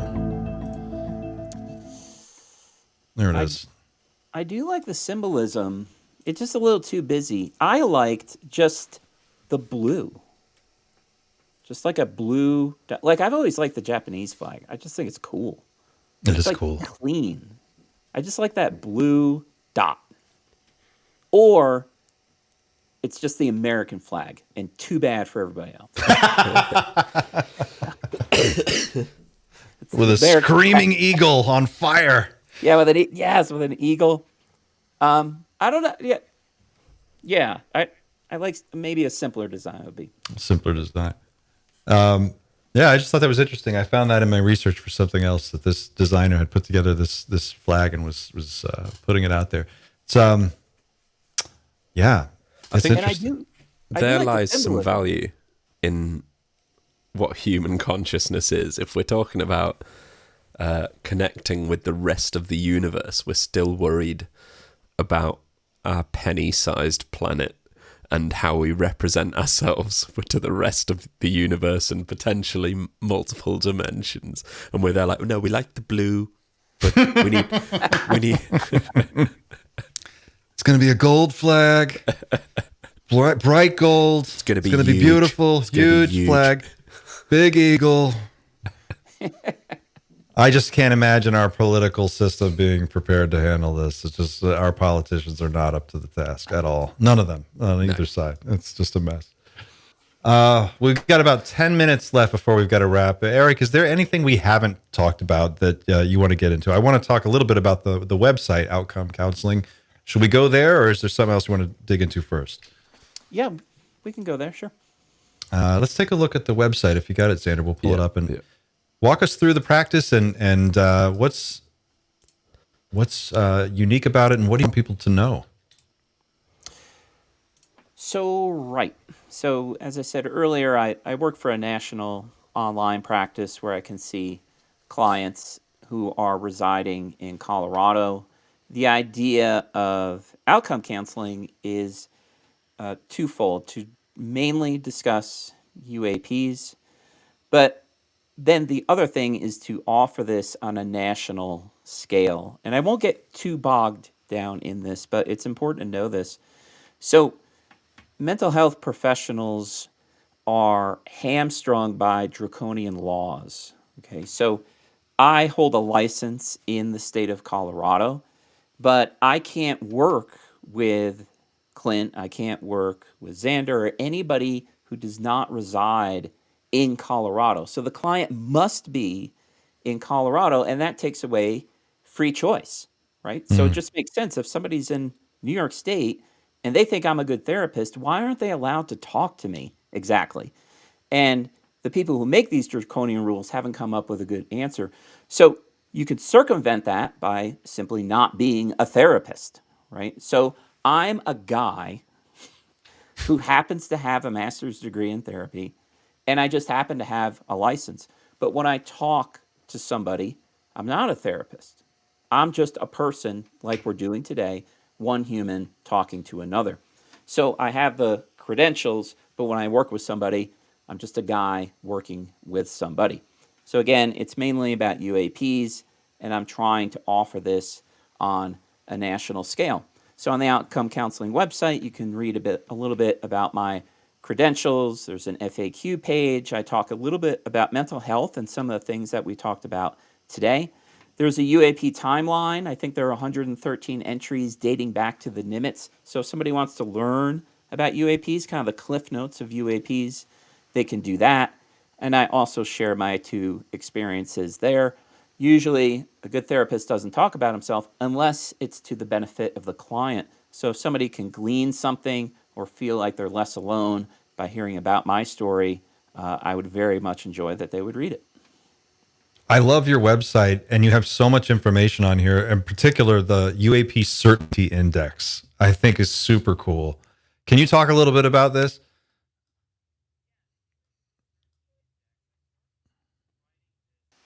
Probably about 5 years ago. There's just so much information. And I was like, well, God, what is true and what is not? So I came up with this simple index and I classify what we know about UAPs or what we think we know about UAPs into three things. Certainly. Okay, so certainly is, for example, some UAPs are transmedium. That is absolutely certain. Then I have probably, well, there's some pretty good evidence that this is true. And then I have, well, maybe I've kind of heard about this stuff, but we're not exactly sure yet. Thankfully, that bottom section, maybe, and the one above it keep getting smaller and smaller. I keep shifting stuff up into the certainty category because we're learning more. This is so huge for people who are kind of on the fence or not sure where to start. And they're just like, well, I've heard about some of this stuff, but I don't know what to make of it and what's true and what's not. This is a great resource just to kind of get a point of origin, or like a "you are here" with the big red arrow. It's really nice to see. And the UAP timeline is awesome. I was going through this. It's so dense. There's a lot in here, but it's laid out just beat by beat. But man, this thing has got, there's a ton of information in here. What was the most, did you learn anything when you were doing research to put the site together? Was there anything that jumped out at you that you weren't aware of that just was a surprise? No, nothing jumped out at me, but I think what was most valuable building the certainty index and building the timeline is if members of the government, Luna, Burchett, UAP caucus, Schumer, etc., if they're working on legislation, they're attending classified briefings, they're dropping some breadcrumbs to us in the public, I think that was most valuable because I don't think they're being duped. Because sometimes, and maybe you two gentlemen have done this, sometimes I step back from this and I'm like, wait. This can't be real. Like, this is ridiculous. Like, other dimensions and stuff. But then I'm thinking, well, if Congress is involved and there's official legislation being passed and hearings under oath being held, then it's just not me being fooled. This is actually We've gone to real. war over stuff like that. You know, Yeah. that's what Yeah. sends us to war. So it's serious enough for that. Sure. Yeah. Yeah, so I think the official progress confirms that obviously something's going on. No question. Yeah. And I think that's very helpful for people just to understand that, to hear that from someone else. It's one of the reasons I think that we've had such success with Night Shift and our community has grown to be so robust and just full of cool people, is because it's like you said at the top of the show, if you can't find anybody to talk to about this, then you're just kind of off in your own corner going, are you guys seeing all the, is anybody else? Did you watch this video or can you believe this? And I think just having that community, or at least knowing that there is one, is just, it's a huge help. It's a huge help to deal with the stress of all this. Yeah, no matter what mental health issues, stressor somebody's facing, typically the worst idea is isolation. Yeah. Don't try to solve it on your own. Yeah. So what would you suggest if people have something that they have questions about, or if they're dealing with an issue related to UAP or contact experience they can't quite explain? They can contact you through the website, and then you can get a dialogue going and help them figure out what they should do. I'd be more than happy to help. Outstanding. Well, the website is outcomecounseling.com. Everyone, check it out. It's actually just a great resource if you're looking for some history on what's going on with the UAP topic and how we got to where we are today. Just go there and check out the certainty index and the timeline. Just those two alone are awesome. We need to put a timeline on the Night Shift website. Actually, it's a great idea. Before we wrap up for the day, we got about 10 minutes left. Xander, we wanted to talk a little bit about some news stuff, right? Yeah, From the just week? on the one big news story of the week. and you just mentioned Anna Paulina Luna. They've had the task. She announced the task force on declassification of federal secrets, so we can watch that announcement very quickly. It is with profound honor that I have been entrusted by Speaker Mike Johnson and Chairman James Comer to lead the House Oversight Task Force on Declassification of Federal Secrets. Together with the help of the White House, our intelligence allies, the Department of Defense, the Department of Justice, we will be conducting investigations into the following: the assassinations of JFK, RFK, and Dr. Martin Luther King, unidentified aerial phenomena, also known as UAPs, unidentified submerged objects, also known as USOs, the Epstein client list, the origins of COVID-19, and the 9/11 files. So hopefully a little bit of movement. The only issue is that's a broad list of stuff they want to investigate. As I said, Throw it's gonna Bigfoot take a in there. while. Yeah.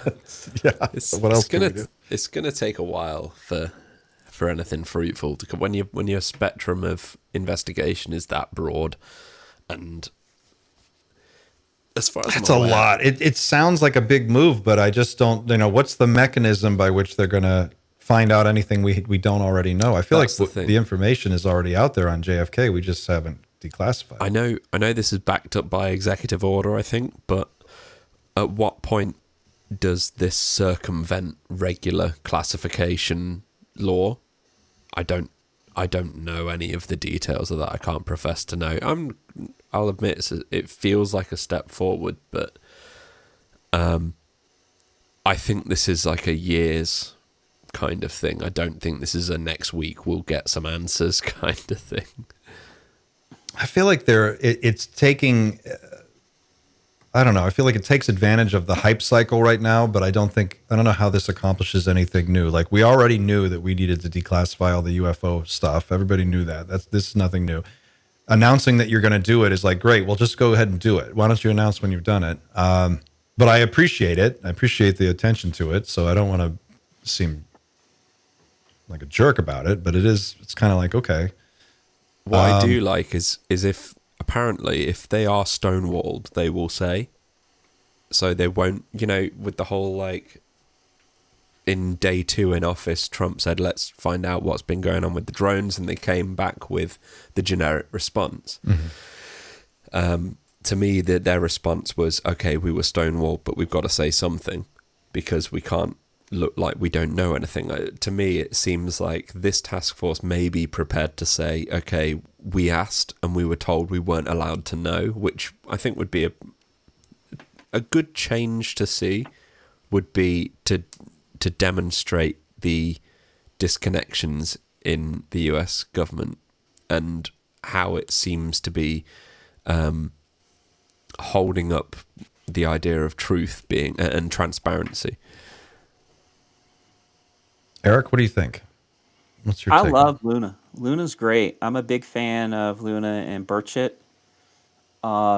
They've been clear about their frustrations in the past, like when they traveled down to Langley to learn more about the UAP incident in the Gulf of Mexico, and they're like, yeah, they wouldn't let us talk to the pilot. They wouldn't give us a room to meet in. They said, oh, nobody's here at the time. Oh, you have to leave. And they've really been pushing forward, especially Luna and Burchett, more than anybody else, and Moskowitz to a certain degree as well. Mm-hmm. Those are my 2 favorite politicians. Probably my only politicians I can tolerate is Luna and Burchett. I think they're great.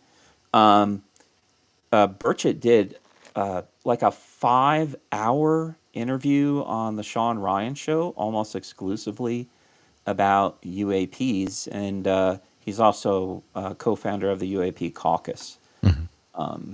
So I'm not sure how far they will get, but if they are stopped, they have no problem saying we were stopped and these are the people who won't talk to us and it's their fault. I like that. Excellent point. I think my curiosity about the Epstein client list, isn't that just a criminal case matter? Like, isn't that something that that's not anything classified, is it? I don't think it is. I feel like they could release that if they, it's probably just sitting in some prosecutor's office. That's kind of an oddball office. thing to throw in. Yeah, it just didn't seem like it fit with the other Yeah. stuff, but I don't know. What do you guys think in the audience? Let us know in the chat, and don't forget to leave a comment. Let us know what you think. Is the Anna Polina Luna press conference going to result in any tangible change? Are we going to start to see some real movement happen in the next few months or the next year? Is Congress the right tool for the job? Do we need civilian groups to go out and try to do CE5 and contact these things en masse? And what day should we use? What day should our mass contact event be if we're going to try to do one as a community? We need to pick one. I also, real quick, I want to show. I just had this up for a different thing, and I want to show this before we wrap up. There was an organized event called the Harmonic Convergence, and it was. Let's see here. How do I block this giant ad that's taking up the top of my screen? This is Smithsonian Magazine. Let's see. I'll share it on Chrome. Oops. The Harmonic Convergence. Here we go. They have tried this in the past. Can you see that? There it is. 1987. They had 1987 near Chaco Canyon, New Mexico. They had this coordinated global meditation event that took place all over the world. And there was this whole system that they worked out to determine how they were going to do this. But it was called the Harmonic Convergence. They covered it. You can find some clips on YouTube about it. Even then, they were talking, there may be UFO sightings or there may not be, but there will definitely be some type of communication of an extraterrestrial nature. This is back in 1987. He died in 2011. This is the organizer at the age of 72. So I don't know. We'll do our own harmonic convergence here at the Night Shift, and maybe we can solve this thing once and for all. What do you guys think? It's quite scary that was like 50 years ago at this point, and we're just talking about doing exactly the same thing now. Isn't that Only weird? there's more of us apparently, and we have the internet and things. So be Yeah, what cool could to you do? see. Be cool to see what happened. And yeah, I don't think there's. I think there are a few people within the community that we have that have sort of predicted this kind of thing, where there will just be more and more people questioning their reality and willing to try the weird to really get some answers. So hopefully we'll get there. Hopefully. I think the stigma, at least, I'm not afraid of trying it. I might have been a couple years ago, but I'm not afraid anymore. I think we're past that now. You can just do whatever you want. There's nothing weird anymore. We're in like a post-weird society. I don't understand people like dancing for money on TikTok. Like, I'll just, contact aliens in my free time. I can't believe the people who eat ridiculous foods and they get paid. They like make a fortune doing it. They're like, I'm going to eat 9 pizzas on YouTube. Yeah. It's like, okay. There was that All right. guy that just, day one, I'm going to eat a raw chicken. And I think he made like 30 days. And that was entertainment. And he did it. Have you ever seen the guy? He goes by his screen name is Shoe Nice. He'll drink like a bottle of motor oil. Like he'll drink like a bottle of bleach. Like this guy does. Like he'll open it and break the seal on camera, and then he'll just drink it all. This guy's insane. I don't know how he's still alive. He may be dead by now. But it was just yeah. We're not Anyway, ready. We're not ready. We're not ready for that. All right. Well, we're going to wrap it there. And thanks again, Eric, for taking the time to hang out with us. We got to do this again. Maybe we'll make it a regular thing. I don't know. This is That'd be great. Fun. And Xander, anything else you want to add before we go? No, just, let us know your experiences. Join our Discord, and we are the most friendly bunch of people. We engage with everybody. So this is the time to really sort of let loose. Let us know the weird stuff you've been doing. We'll do a whole episode on just experiences. We'll just I already know that a large chunk of our Discord they call themselves experiencers. I mean, Clint, at this point, you're a bit of an experiencer after a couple of weeks ago when you took a video of something you didn't understand. I would class myself as an experiencer. Eric classes himself as an experiencer. So I think there's more of us than meets the eye. So Join the Discord and you'll find out. Yeah, please do, guys. And we'll do a whole episode on this. Now, don't forget to like and share this video. If you're not already a subscriber, please hit that subscribe button. Help us grow the channel. It takes many hands to do this work, and I really appreciate everyone who joins us on this journey. We will see you again soon on the next one. Until then, keep looking up.